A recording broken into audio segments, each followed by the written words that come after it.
يقول أبو بكر الوراق: شهر رجب شهر البذر، وشهر شعبان شهر السقي، وشهر رمضان شهر الحصاد. والنبي صلى الله عليه وسلم في الحديث الذي رواه النسائي وحسنه الألباني لما سأله أسامة ابن زيد رضي الله عنهما فقال: لم أرك تصوم من شهر من الشهور ما تصوم من شعبان، قال صلى الله عليه وسلم: ذاك شهر يغفل الناس عنه بين رجب ورمضان، ترفع فيه الأعمال إلى رب العالمين، وأحب أن يرفع عملي وأنا صائم. أول معنى محتاجين نتوقف عنده. أنا وحضرتك وحضرتك نستحق أن نبلغ شعبان. الله الجواد الكريم البر الرحيم سمى نفسه الوهاب، يعطي لا لغرض، يعطي لا لعوض، بيهب الناس هبات ونعم دون أن يستحقوها، يعطي لا لغرض. من علينا بهذه المنة مش علشان إحنا نستحق، عشان هو الوهاب، عشان هو الجواد الكريم الأكرم.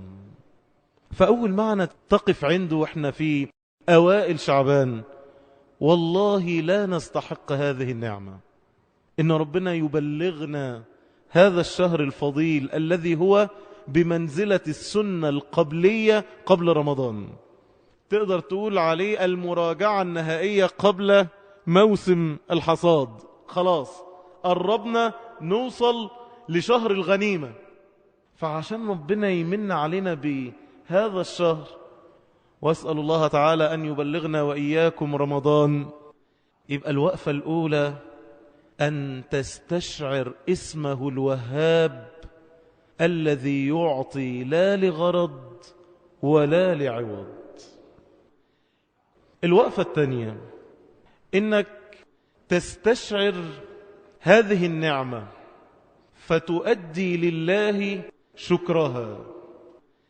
الله سبحانه وتعالى يعطي العباد نعم كثيرة ولا يتوقفون عند فهم معانيها. قال سلام بن سليم: كن لنعمة الله عليك في دينك أشكر منك لنعمة الله عليك في دنياك. لو ربنا دلوقتي من عليك بعروسة حلوة، يلي قاعد ملهوف وقاعد بتقول لي اتجوز، او من عليك برزق وافر ما كنتش على بالك خالص، جالك مبلغ كبير، انت كنت عامل حسابك تتاجر يطلع لك منهم 10,000 20,000، جالك منهم 50 60، مال وافر، مرة واحدة ورثلك قد كده، مرة واحدة مش عارف كنت بتعمل سهم بكام كسب بشكل كبير، المهم جالك رزق وفير، هتبقى عامل لها ازاي دي؟ طاير من الفرح. بالله عليك لما دخل شعبان كنت طاير من الفرح ان ربنا بلغك شعبان؟ ده الناس في غفلة الصيف ولا دارية من رجب من شعبان من رمضان، والأمور بتعدي من غير وقفة. كن لنعمة الله عليك في دينك أشكر منك لنعمة الله عليك في دنياك. عشان كده تستوجب الحمد. فواجب عملي من واجبات شعبان أن تلهج بالحمد. قال بكر ابن عبد الله المزني: ما قال عبد قط الحمد لله إلا وجبت عليه نعمة بقوله الحمد لله. فما جزاء تلك النعمة؟ قال جزاؤها الحمد لله. فجاءت نعمة أخرى فلا تنفد نعم الله ولا ينفك العبد عن حمد الله. الإمام أحمد ابنه بص لقاه لما يحط الدلو الجردل اللي كانوا بيسقوا بيه في البير، يحطه يروح قايل الحمد لله. فابنه صالح قال له يا أبي أي شيء الفائدة؟ يعني حطيت الجردل طلعت، يعني إيه المعنى اللي استحضرته؟ قال يا بني أما سمعت الله يقول قل أرأيتم إن أصبح ماؤكم غورا فمن يأتيكم بماء معين. لو أنت لم تبلغ مواسم الخير دي، أعمالنا تعبانة، أعمالنا قاصرة، لا تؤدي لله شيء مما قد أنعم به علينا. فمحتاجين ليلة قدر تضاعف ب1000، ومحتاجين يغفر ما تقدم من ذنوبنا، ومحتاجين رحمات تتنزل علينا لنطيع. فبالتالي محتاج قلبك يستشعر معنى الحمد والشكر لله جل وعلا أن من عليك ابتداء بهذه النعمة التي قل في الناس من يشكرها. كان محارب بن دثار يقول كلام في مناجاته لله يكتب بماء الذهب. يقول له إيه؟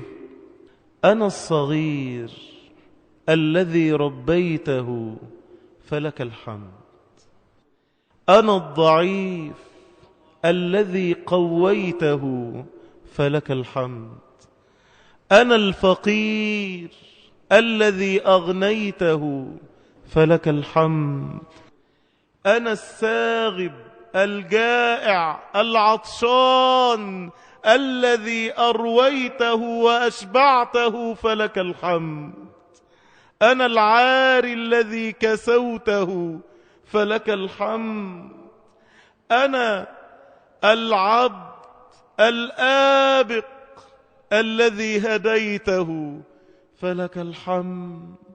فلك الحمد ربنا، ولك الحمد حمدا كثيرا على كل حمد. يا ربي لك الحمد. فهذه الوقفة الثانية، وهي مناسبة لقول النبي صلى الله عليه وسلم ذاك شهر يغفل الناس عنه، كأنه وقت غفلة. إنه عادة الناس كانت في الجاهلية بيعظموا رجب قوي، مسمينه رجب علشان من كلمة يرجب يعني يعظم، فمعظمين رجب جدا. ورمضان شهر عظيم، فده شهر حرام وده شهر فضيل معلوم شأنه. شعبان اللي في النص اللي ما بياخدش حق. فمن هنا النبي صلى الله عليه وسلم بيقول ذاك شهر يغفل الناس عنه، وكأن اللفظ يغفل الناس فيه. فقالوا إذا أردت أن تقوم لله بحقه في شعبان فاذكر الله، فذاكر الله في الغافلين كالمقاتل عن الفارين. كأنك أنت اللي بتستدفع غفلات الناس اللي دلوقتي في المصايف، واللي دلوقتي مقيمين على المعاصي في الأجازات، والشباب اللي النهاردة واقع في معاصي ربنا أعلم بأحوال عباده. الشاهد يبقى الوقفة الثانية الشكر. الوقفة الثالثة النبي صلى الله عليه وسلم قال يرفع فيه الأعمال. إمتى؟ ما نعرفش. يمكن ترفع امبارح، احتمال. يمكن يترفع بكرة، ربما.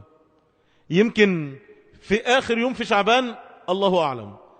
ليه الحكمة في خفاء اليوم؟ علشان تبقى مقيم على الطاعة، قلبك وجل خايف يترفع عمل سنة وحالك عامل ازاي. انا عايز اقف هنا قوي وابتدي اخد وقفة التالتة، تذكر اعمال سنة. تعال نجيب شريط الذكريات، ذكريات من شعبان لشعبان. فاكر الذنب؟ فاكره؟ فاكر الذنوب السنة دي تقيلة مرة، خايف تلقى الله بها؟ هتترفع دلوقتي. لو اترفعت جنب برضو الأعمال الخير اللي عملتها، برضو ليك أعمال ولا مالكش رصيد؟ يا ترى دول لما هيترفعوا هيتقبلوا ولا يتردوا؟ فاكر السنة دي كلها بالنعم اللي ربنا تفضل عليك بيها؟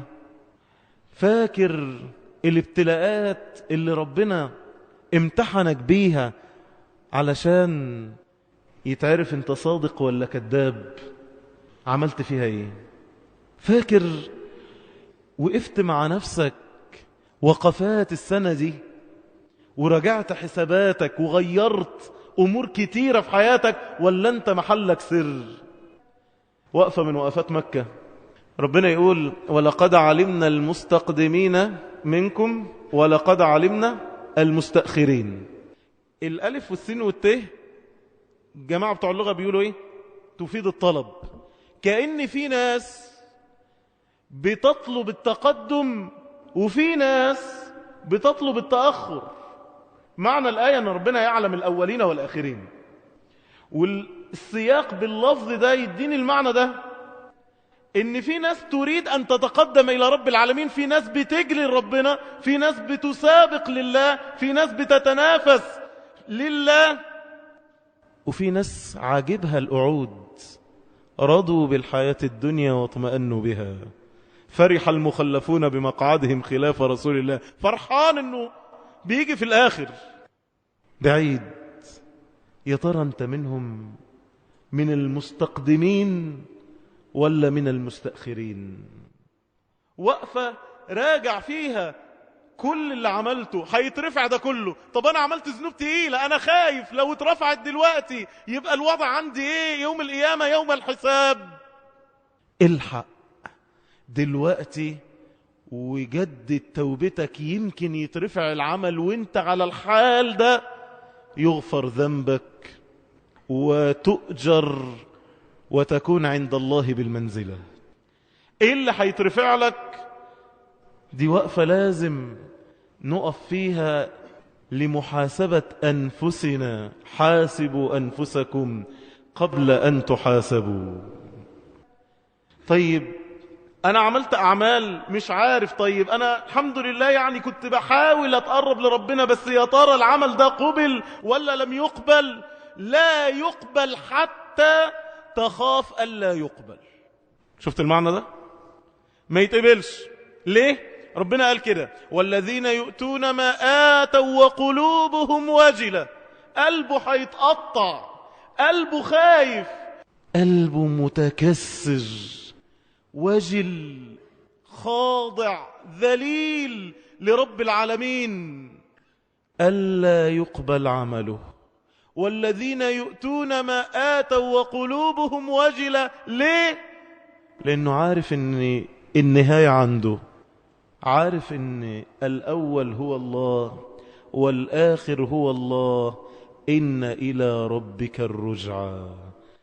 وقلوبهم وجلة أنهم إلى ربهم راجعون. كان الضحاك بن مزاحم إذا أمسى بكى، فيقال له بتبكي ليه؟ أول ما يدخل الليل يبكي، فقيل له لما تبكي؟ قال لا أدري ما صعد اليوم من عملي. اترفع ايه؟ كان بيعمل كده كل يوم. احنا بنقول خلال الشهر ده خلي قلبك خايف وجل ألا يقبل عملك. هو ده الواجب العملي على الوقفة دي، الخوف والوجل من عدم القبول. عشان كده خليها تحت لسانك كتير، في صلواتك، في دعائك، في مناجاتك. رب تقبل مني إنك أنت السميع العليم، وتب علي إنك أنت التواب الرحيم. أسأل الله القبول، أسأل الله القبول. خلينا في كل جلساتنا، في كل اجتماعاتنا، كل ما نتكلم أسأل الله القبول، أسأل الله القبول، حتى يقبل العمل ويرفع إلى رب العالمين.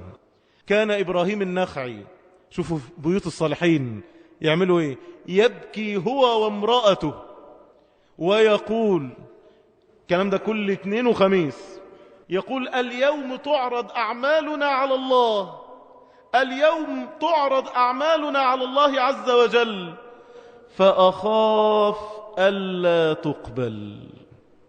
الصحابة كان الواحد منهم يخشى على نفسه النفاق. كان ابن أبي مليكة يقول أدركت 30 من الصحابة كلهم يخاف على نفسه النفاق، كلهم شايفين نفسهم مقصرين، كلهم شايفين نفسهم لا إذا عرضت قولي على عملي تبين لي أني كذاب. إبراهيم التيمي كان يقول كده: ما عرضت عملي على قولي إلا خشيت أن أكون مكذبا. أعملنا فين وأقوالنا فين؟ اللي بنتعلمه أثره علينا إيه؟ قلبي واصل ليه إيه؟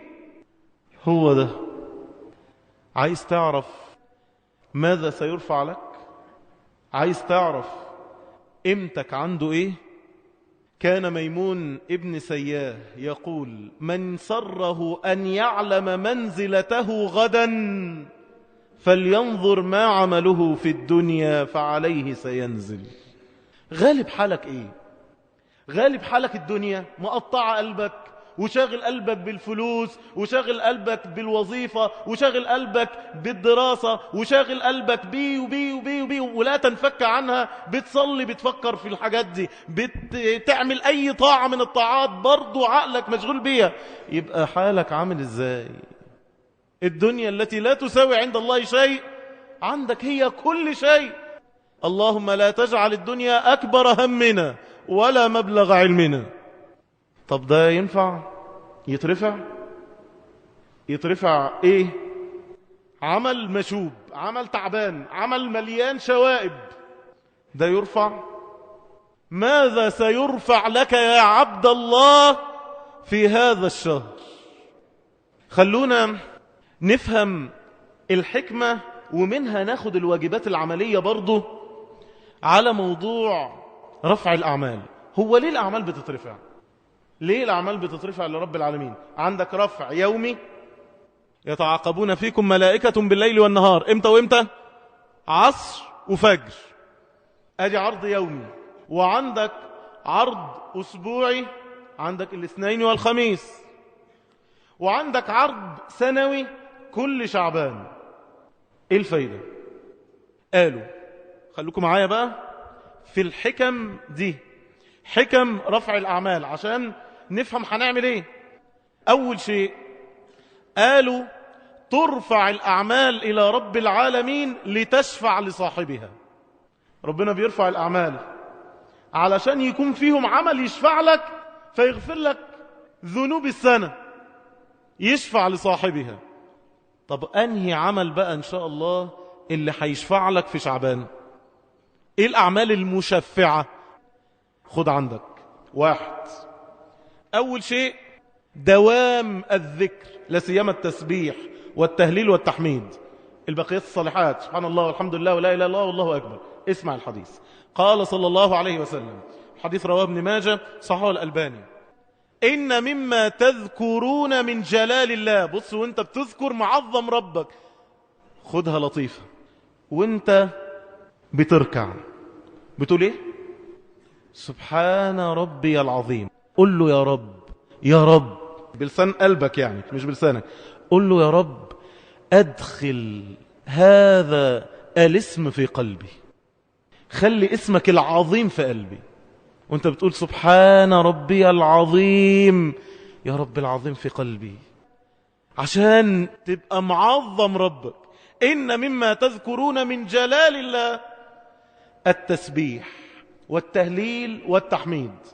قلت كده سبحان الله، الحمد لله، الله أكبر، لا إله إلا الله، يحصل إيه بقى؟ ينعطفن حول العرش، تطلع تطوف حول العرش. لهن دوي كدوي النحل، ليها زنة كده بتعمل ايه؟ تذكر بصاحبها. أما يحب أحدكم أن يكون له أو لا يزال له من يذكر به، يعني يشفع له. واخد بالك انت المنظر بالظبط كده؟ فكرني على طول بالكعبة، الطواف ده وانت بتسمع الأزيز ده والناس كلها شغالة في الذكر وشغالة في الدعاء والبكاء والتضرع، وحوالين يا رب يا رب يا رب. اهو انت بقى لما تقول سبحان الله ولا اله الا الله والله اكبر الحمد لله، تطلع وتذكر بك، تقول دي مين دي؟ تسبيحة فلان، تحميدة فلان، فتقعد تشفع لك عند رب العالمين فوق العرش.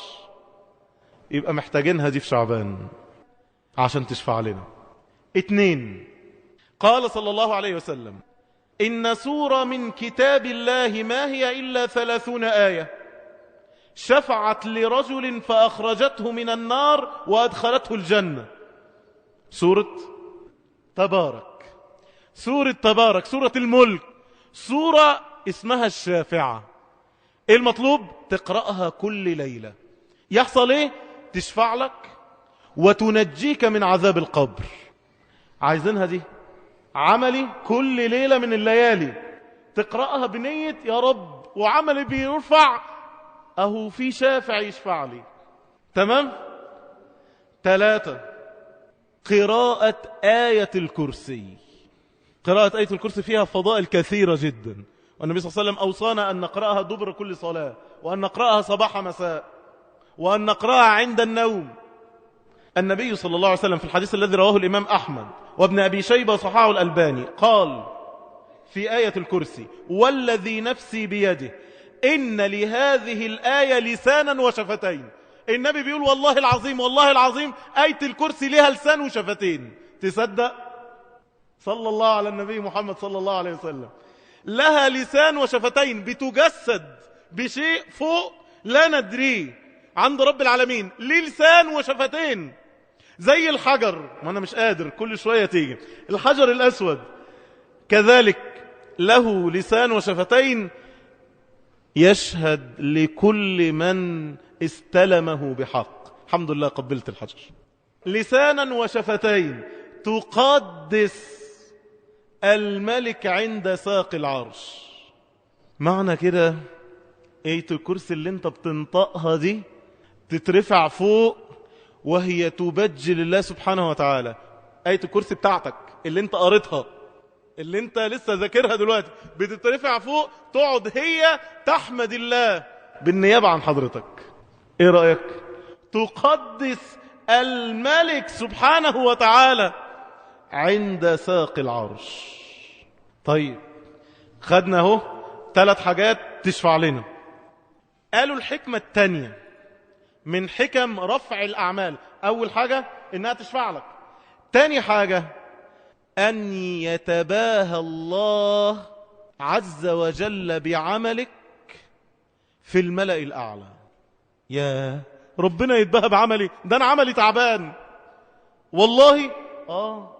مش ربنا بيثني عليك أنا وإنت الغلبانين دول اللي ما نستحق، والله يثني عليك في الملأ الأعلى لما بتعمل إيه بقى؟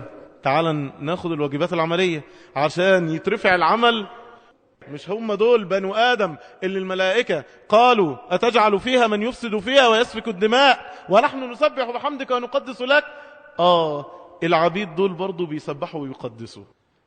فيباهي الله عز وجل بعبيده الصالحين في الملأ الأعلى. امتى؟ خد 3 حاجات. 1، عند الصلاة على النبي صلى الله عليه وسلم، أكثر من الصلاة على الحبيب صلى الله عليه وسلم. قال صلى الله عليه وسلم، الحديث رواه النسائي وصححه الألباني: من صلى علي صلاة واحدة صلى الله عليه 10 صلوات. 10 مرات ربنا بيثني عليك في الملأ الأعلى. حاسسها؟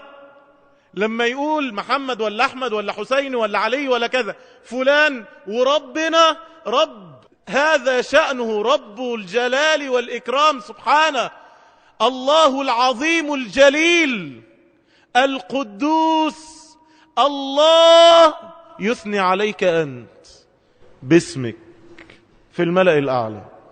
تبقى عاملة ازاي دي؟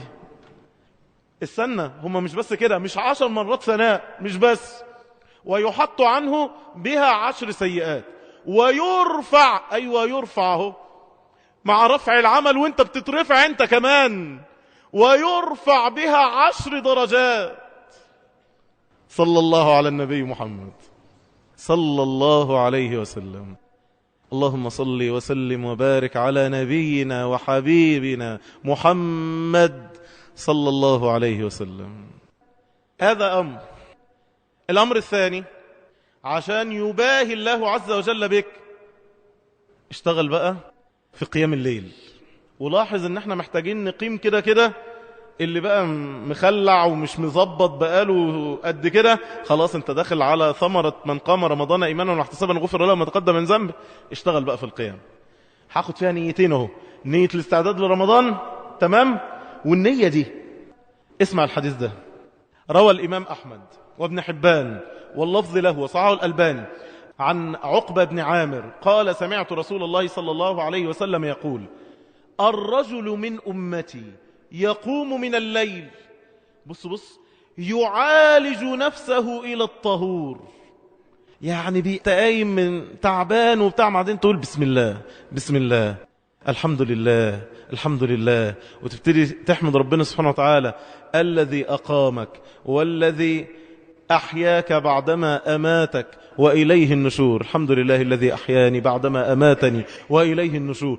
وتبتدي يلا بسم الله، لا حول ولا قوة إلا بالله، لا حول ولا قوة إلا بالله. تقوم نفسك، يعالج، مشتد، الموضوع مش سهل عليه. بعدين يقوم يتوضى، يعالج نفسه إلى الطهور لغاية ما تقوم كده لتتهيأ للصلاة. وعليه عقد، والشيطان معقدها قدامه: عليك نوم طويل فارقد. يا عم نام، يا عم معلش الصيف اصلا قصير، ده انت لسه نايم دلوقتي ساعتين، مش هتعرف تعمل حاجة النهاردة خالص. لا كده ما تنفعش، هتقوم دلوقتي تصلي في الليل. فين الليل ده يا عم؟ خليه. بص النبي صلى الله عليه وسلم كان بيقضيه في الضحى، ويسقط الضحى كل سنة وانت طيب، ما انت عندك شغل كده. معلش بعدين النهارده مش فيهاش مشاكل، ما فيهاش مشاكل، خليها بكره عشان تبقى انت مظبط نفسك كويس. عليك نوم طويل فارقد، خلاص. عليه عقد، فإذا وضأ يديه، بص الحديث، انحلت عقدة. وإذا وضأ وجهه انحلت عقدة. وإذا مسح رأسه انحلت عقدة. وإذا وضأ رجليه انحلت عقدة. فيقول الله عز وجل للذين وراء الحجاب، فوق حملة العرش والذين خلف حجاب الله، حجابه النور سبحانه، الذين وراء الحجاب: انظروا إلى عبدي هذا يعالج نفسه، يسألني ما سألني عبدي هذا فهو له. بيقول بص هؤلاء، العبد ده بيعمل ايه؟ قاعد بيعالج، قاعد بيصارع هواه والشيطان علشان يقوم يتملقني، يقوم يقف بين ايدي يصلي ولو ركعتين خفاف في جوف الليل المظلم. أقرب ما يكون العبد من ربه في جوف الليل المظلم، أقرب ما يكون العبد من ربه وهو ساجد. يقول: انظروا إلى عبدي هذا يعالج نفسه، يسألني ما سألني عبدي هذا فهو له، اللي انت عايزه. وفي الثلث الأخير من الليل يبقى جبت بدل سبب واحد من أسباب الإجابة أكتر من سبب. أهو ربنا قال: فله ما يسأل. ويتنزل ربك يقول: هل من سائل؟ عايزك تطلع شاطر وتقول له إيه بقى لما يقول لك هل من سائل؟ هتطلب إيه؟ خليك شاطر وفالح وعارف. سله العتق من النار ومرافقة النبي في الفردوس الأعلى. عايز تعلى أكتر؟ قل له: أسألك أنت. إيه مسألتك؟ أنت، رضاك، حبك، حنان ربك، رحمة ربك، تعبده بصفاته الجميلة. عايز ايه منه؟ عفوك. عايز ايه منه؟ تتوب علي. أريدك أنت، ليس لي سؤال غيرك أنت. ما تسأل أنت يا رب. اللهم بلغنا رضاك ومتعنا بلذة القرب منك. طيب ادي تاني حاجة عشان يباهي الله بك. ثالث حاجة: احضر لك مجلس علم في خلال الفترة دي حافظ بقى على دروس شعبان، علشان خاطر أهل مجالس الذكر مجالس العلم يباهي الله عز وجل بهم في الملأ الأعلى. حديث مشهور بس محتاجين نقف برضه ونذكر به للمعاني الجميلة اللي فيه. الحديث رواه الإمام مسلم من حديث أبي هريرة رضي الله عنه قال صلى الله عليه وسلم: إن لله تبارك وتعالى ملائكة سيارة فضلاء يبتغون مجالس الذكر. يعني وانت جاي كده هم الملائكة قاعدة بتدور فين درس العلم، فين الدرس اللي هيذكر بالله، وتتفقد المساجد. فإذا وجدوا مجلسا فيه ذكر قعدوا. يمكن الله أعلم كل اللي احنا مش شايفينه دلوقتي يكون عندنا أضعاف مضاعفة من الملائكة جنبك. يمكن جنبك ملك دلوقتي سلم عليه. لا ما تخش الملك يبقى صاحبك، والله الحديث في كده: إن لله أوتادا، أوتاد في المساجد تفتقدهم الملائكة. يعني في ليك ملك صاحبك بس انت مش واخد بالك منه، بيصلي جنبك وهو بيبقى عارفك وانت بتيجي المسجد ده، فلما ما يلاقكش يتفقدك، ولو تعبان يروح يعودك. ايه رأيك في الملك ده؟ جامد. دور عليه بقى. قال: فإذا وجدوا مجلسا فيه ذكر قعدوا معهم وحف بعضهم بعضا. ويقعدوا في حلق، قعدوا جنب بعض وقاعدين في حلقات. وحف بعضهم بعضا بأجنحتهم، عشان كده يبقوا حيطين الناس بالرحمة، حتى يملأوا ما بينهم وبين السماء. ويطلعوا يبقى أنت من هنا من مجلس الذكر لغاية السماء ملائكة، حتى يملأوا ما بينهم وبين السماء. فإذا تفرقوا، أي الذاكرون، الناس اللي كانت قاعدة بتذكر ربنا وبتسمع كلام الخير، فإذا تفرقوا عرجوا، أي الملائكة، وصعدوا إلى السماء. فقال صلى الله عليه وسلم: فيسألهم الله عز وجل وهو أعلم. فسؤال الله سبحانه وتعالى ليس على سبيل الاستعلام، وإنما على سبيل التحقق، وهو سؤال مدح ومباهاة. انتوا لقيتوا الناس عاملين ايه؟ فيقول: من أين جئتم؟ فيقولون: من عند عبادك من الأرض، يسبحونك ويكبرونك ويهللونك ويحمدونك ويسألونك. فيقول: ما يسألونني؟ فيقولون: يسألونك الجنة. فيقول: وهل رأوا جنتي؟ فيقولون: لا يا رب. قال: كيف ولو رأوا جنتي؟ قالوا: ويستجيرونك. قال: ومما يستجيرونني؟ قال: من نارك يا رب. قال: وهل رأوا ناري؟ قالوا: لا يا رب. قال: فكيف لو رأوا ناري؟ قالوا: ويستغفرونك. قال: قد غفرت لهم وأعطيتهم ما سألوا وأجرتهم مما استجاروا. هم القوم لا يشقى بهم جليسهم. هو ده. فحتى يباهي الله عز وجل بك في شهر شعبان حال رفع الأعمال، تلمس مجلس الذكر. 4، عشان يباهي الله عز وجل بك انتظر الصلاة بعد الصلاة.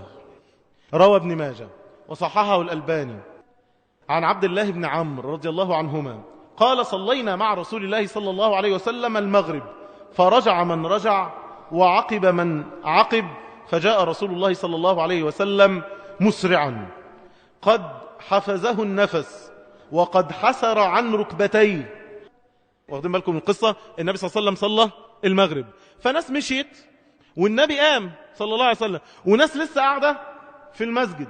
بصوا لقوا النبي جاي لهم جري، لدرجة انه يعني النبي صلى الله عليه وسلم شمر عن إزاره صلى الله عليه وسلم حتى وصل إلى ركبتيه. النبي صلى الله عليه وسلم كان بيلبس حتى أنصاف الساق، فشمر حتى ذلك، وجاء مسرعا قد حصره النفس، بينهج النبي صلى الله عليه وسلم ويقول: أبشروا أبشروا، هذا ربكم قد فتح بابا من أبواب السماء يباهي بكم الملائكة، يقول: انظروا إلى عبادي قد قضوا فريضة وهم ينتظرون أخرى.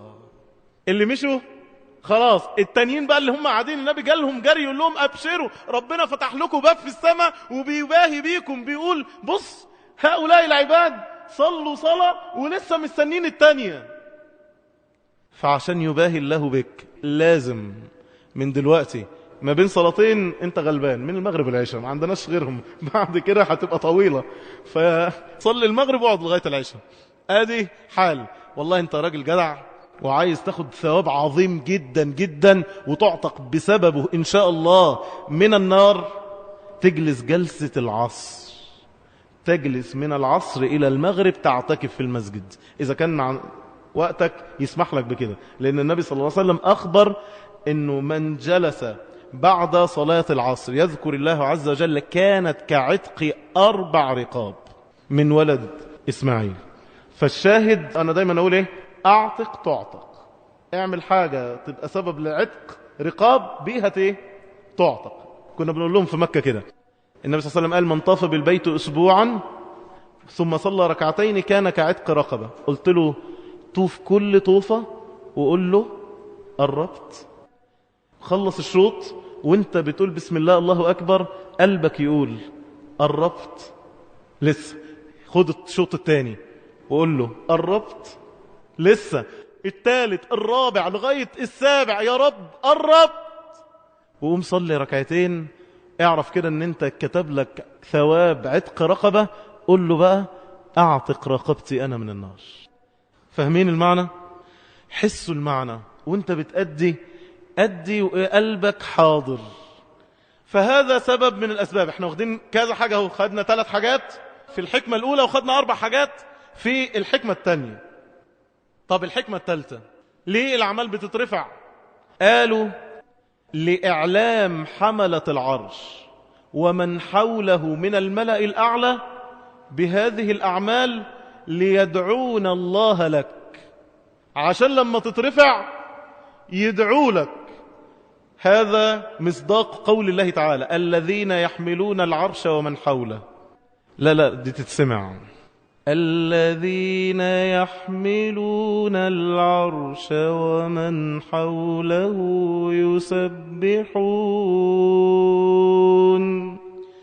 يسبحون بحمد ربهم ويؤمنون به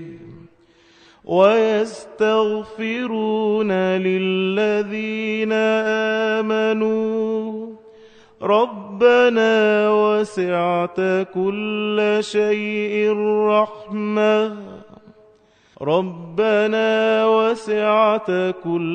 شيء رحمة وعلما فاغفر للذين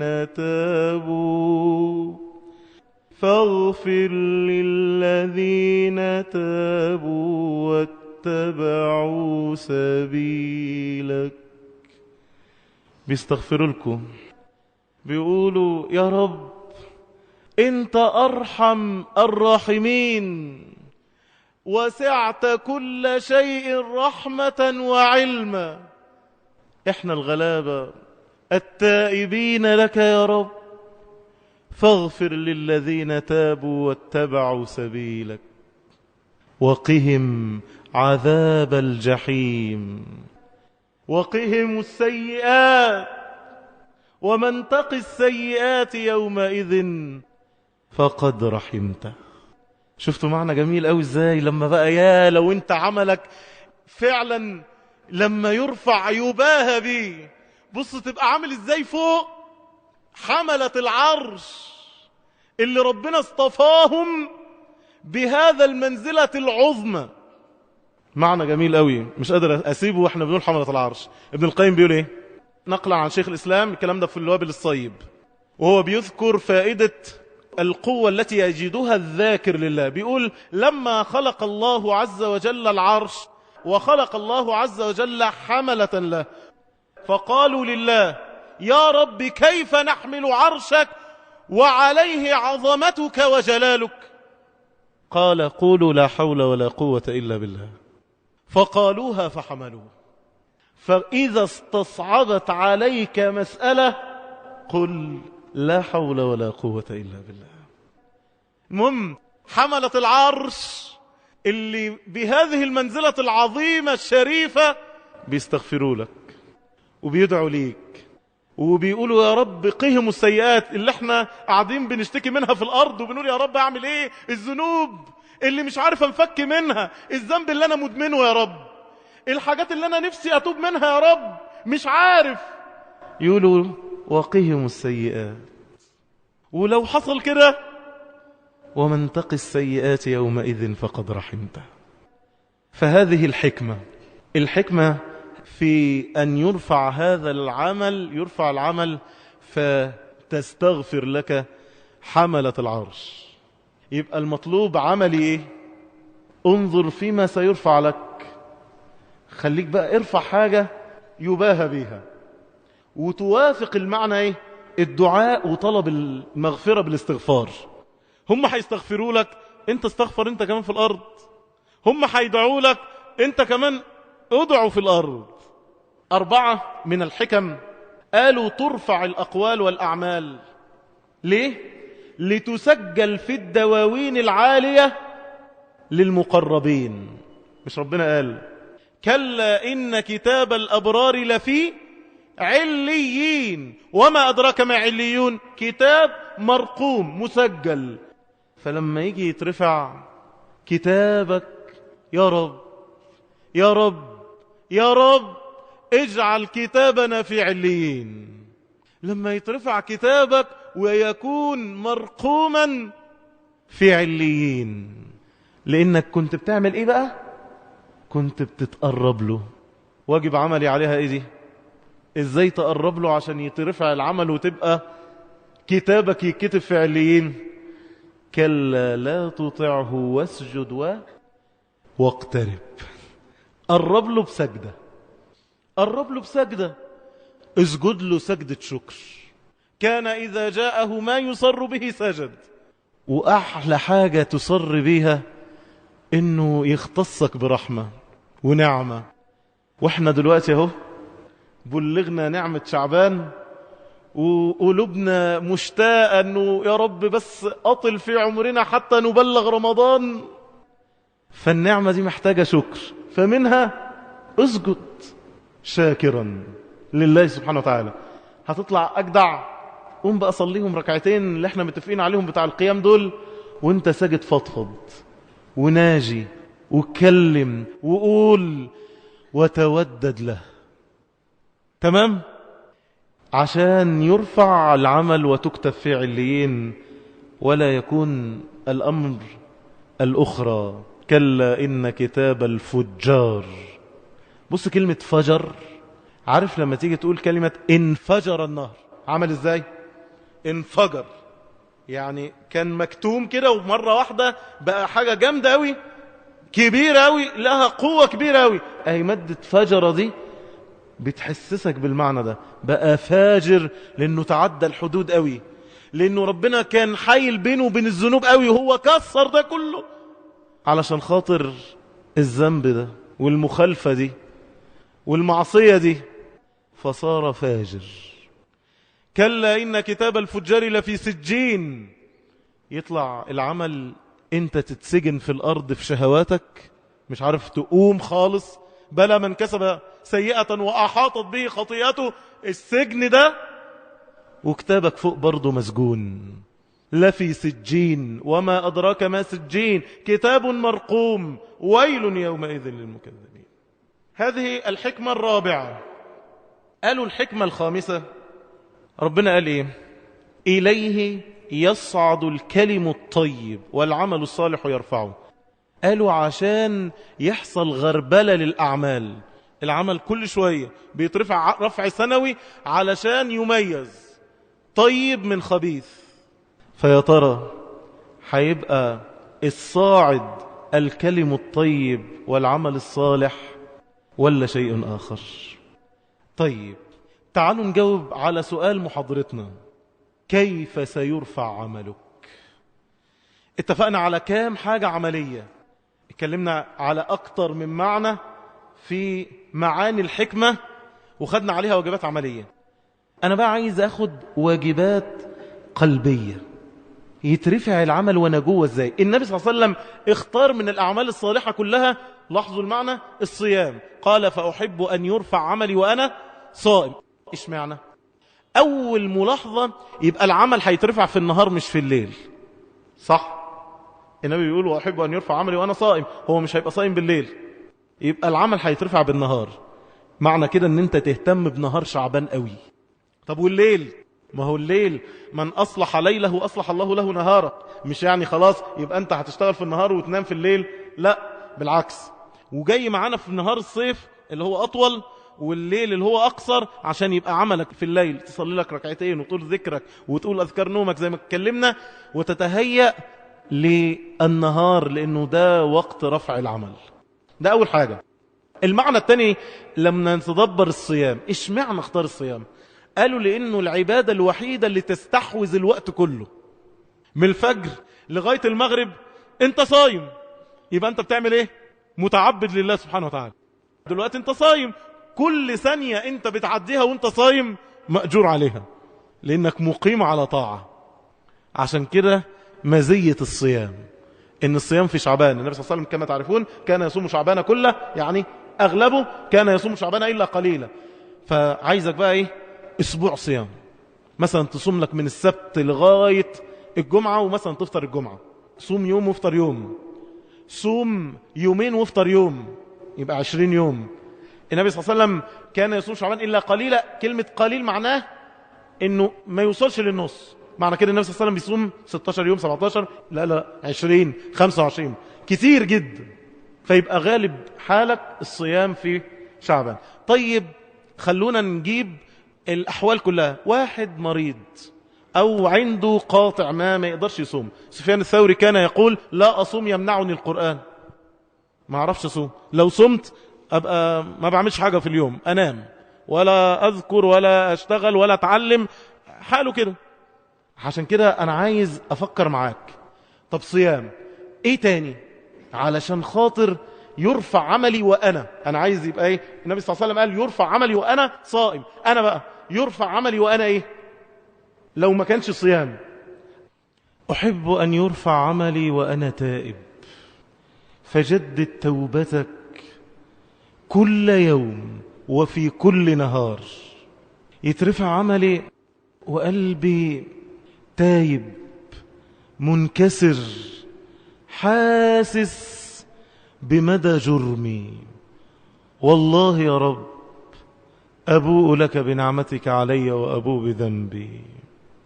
والله يا رب حاسس قد إيه بتفريطي وتقصيري في جنبك. والله يا رب تعبت من الذنوب والمعاصي والمخالفة، بس ضعيف، بس ذليل، بس محتاج لك. فيا رب باعد بيني وبين خطاياي كما باعدت بين المشرق والمغرب. يا رب طهرني ونقني من الذنوب والخطايا والآثام كما ينقى الثوب الأبيض من الدنس. يا رب اغسلني يا رب من خطاياي بالماء والثلج والبرد. تب له، استغفر، جدد توبتك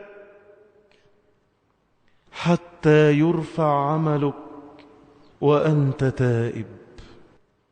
قال الحسن إن الرجل يذنب الذنب فلا ينساه، وما يزال متخوفا منه حتى يدخله هذا الذنب الجنة.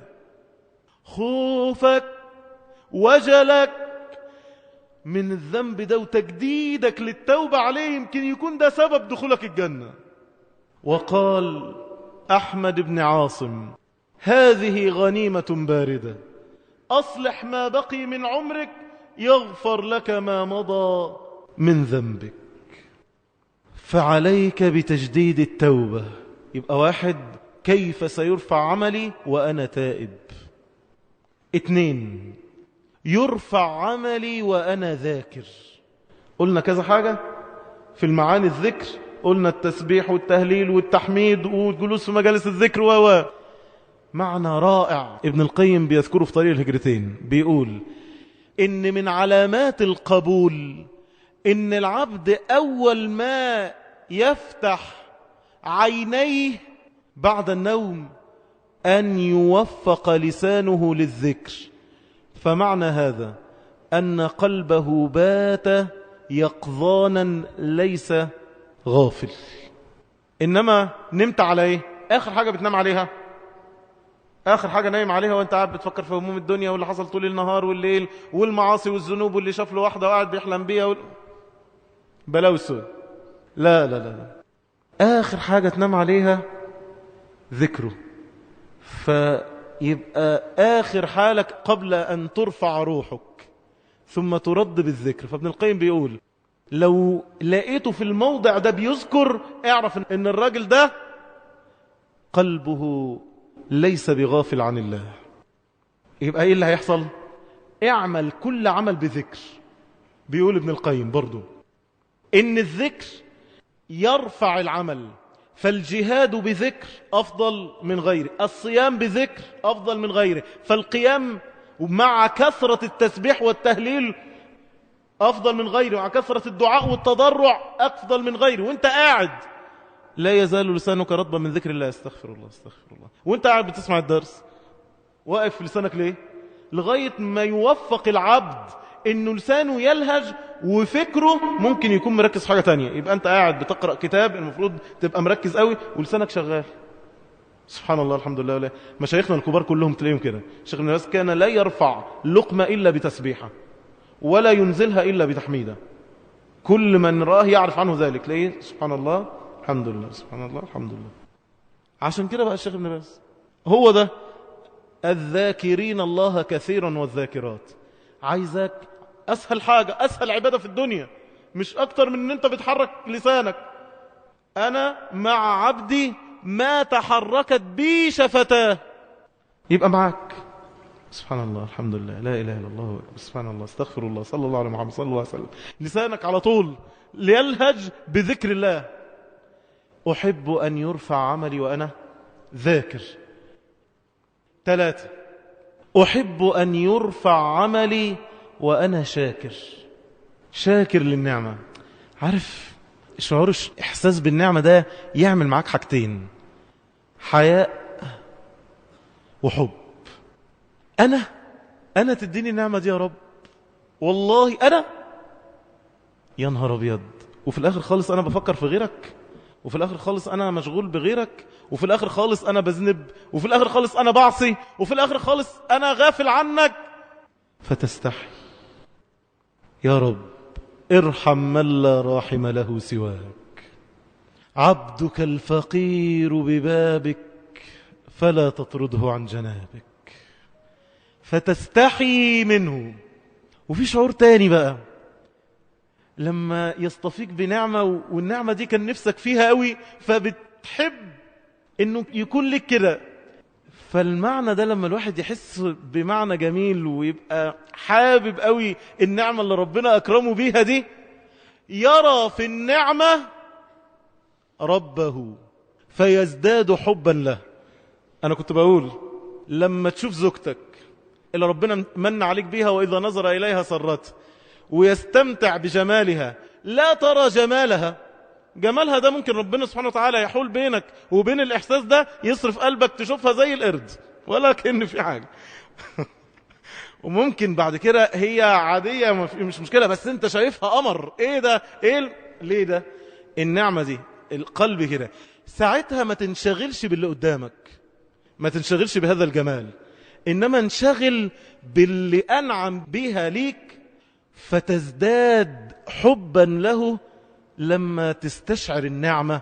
مش صورة النعمة، دي صورة النعمة، إنما من وراها رب أنعم بها عليك وأكرمك بها لأنه الأكرم، فتزداد حبا له. المفروض بقى أنت كده هي متزوقة لك وعملها لك ومش عارفة إيه وإيه، فأنت بتحبها هي، ما تطلعش خيبان. هي في الأول وفي الآخر بشر، وفي الأول وفي الآخر الأصل فيه النقصان والعيب، إنما أضبط بقى الحتة دي، حبه هو أكتر. فهمها؟ نفس الحاجات بقى كل ما يسدي عليك بنعمة كده يبقى حقها حاجتين: حياء وشكر، وحياء وحب. ماشي؟ فعشان كده أحب أن يرفع عملي وأنا شاكر غير جاحد، محب متودد لله. دي تبقى رقم كام؟ أول حاجة تائب، ذاكر، شاكر، متحبب إلى الله. تعرف تتحبب له؟ قل له أنا ما ينفعش. ما هو ده ما يتحبش، ده يتحب فيه إيه؟ يتحب فيه قلبه الغافل، ولا يتحب فيه عمله القاصر؟ يتحب فيه إيه؟ قل له اقبلني على ما بيا. هو أنا صح غير صالح، بس بكرمك وبرك فتودد له، وانت ماشي وانت ساجد وانت بينك وبينه في خلوة، وانت داخل تنام والدنيا ليل والدنيا ظلام، تودد له. قل له حبني. اللهم يا رب العالمين، يا أرحم الراحمين، يا ودود، يا من تتودد إلى عبادك الصالحين، من علي بودك. إن الذين آمنوا وعملوا الصالحات سيجعل لهم الرحمن ودا. ياه لو اترفع عملك وهو بيحبك. ياه أصلك لو حبيته يبقى هو حبك، يحبهم ويحبونه، هو بيحب قبلك. يا رب حبنا يا رب، يا رب حبنا يا رب، يا رب قلوبنا مشتاقة يا رب، يا رب قلوبنا مشتاقة للقرب منك يا رب، قلوبنا مشتاقة الجرعة من حنانك يا رب، يا رب قلوبنا محتاجة لذة القرب، محتاجة رضاك يا رب. حبنا يا رب. أحب أن يرفع عملي وأنا متودد له، أحب أن يرفع عملي وأنا على صفتي. صفتي إيه؟ عبد ذليل خاضع منكسر. نفسي يترفع عملي وأنا ساجد في أي صلاة بصليها في النهار. نفسي يترفع عملي وأنا رافع إيدي لي وبأناجيه وأنا منكسر، حاسس هو مين وأنا مين. ابن القيم بيقول معنى مهم قوي، بيقول مين هو العبد الفقير ده؟ يقول الفقر ما معناه؟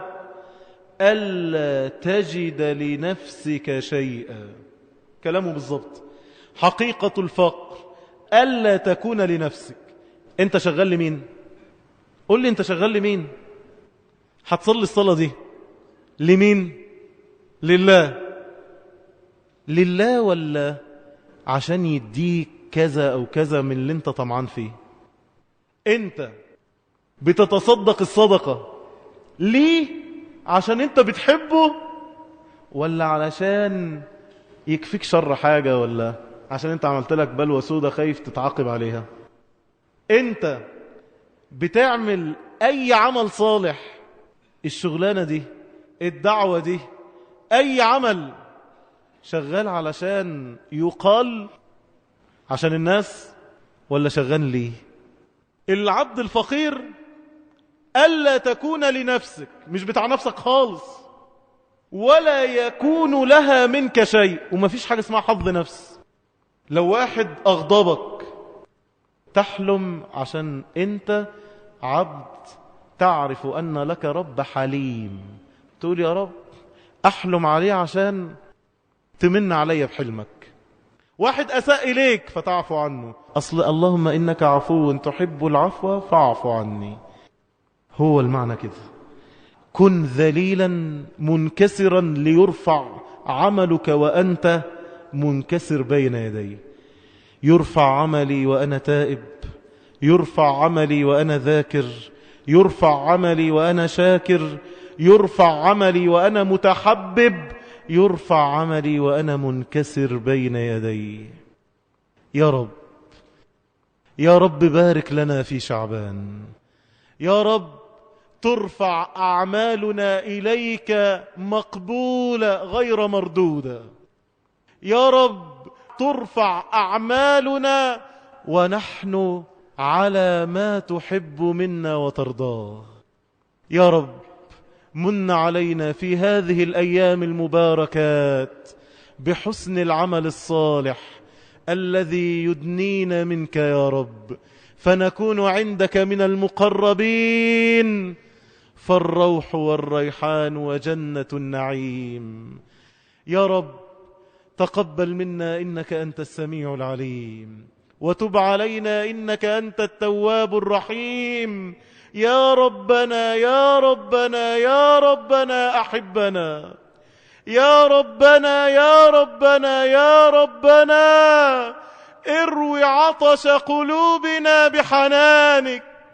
يا ربنا يا ربنا يا ربنا اجعل لنا منك ودا. يا رب عدمت قلوبا تتعلق بسواك، عدمنا خواطر تسر بغيرك.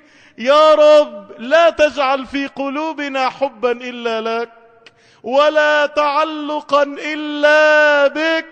يا رب يا رب يا رب اجعلنا من عبادك الصالحين، اجعلنا من عبادك المحبوبين. يا رب يا ذا الجلال والإكرام، يا حي يا قيوم، برحمتك نستغيث، فأصلح يا رب قلوبنا، وأصلح لنا أعمالنا، وأصلح لنا أمورنا، ولا تكلنا إلى أنفسنا، ولا تكلنا إلى أنفسنا طرفة عين.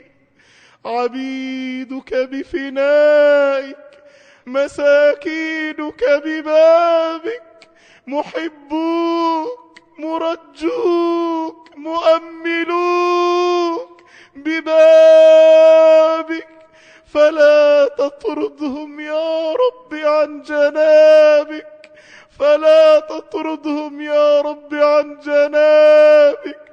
يا رب رفعنا أيدينا إليك وهي ملوثة بالخطايا والذنوب والمعاصي، وليس لنا رب سواك يغفر، وليس لنا رب سواك يعفو، وليس لنا رب سواك يتوب علينا.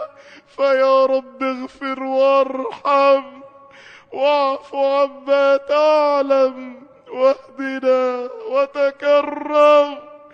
أنت سبحانك الأعز الأكرم.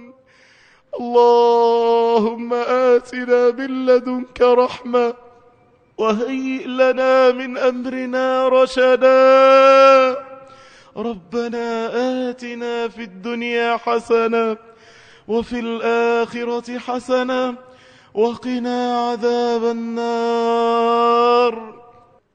سبحانك اللهم ربنا وبحمدك، نشهد أن لا إله إلا أنت، نستغفرك ونتوب إليك. وصلى اللهم على نبينا محمد وعلى آله وصحبه وسلم.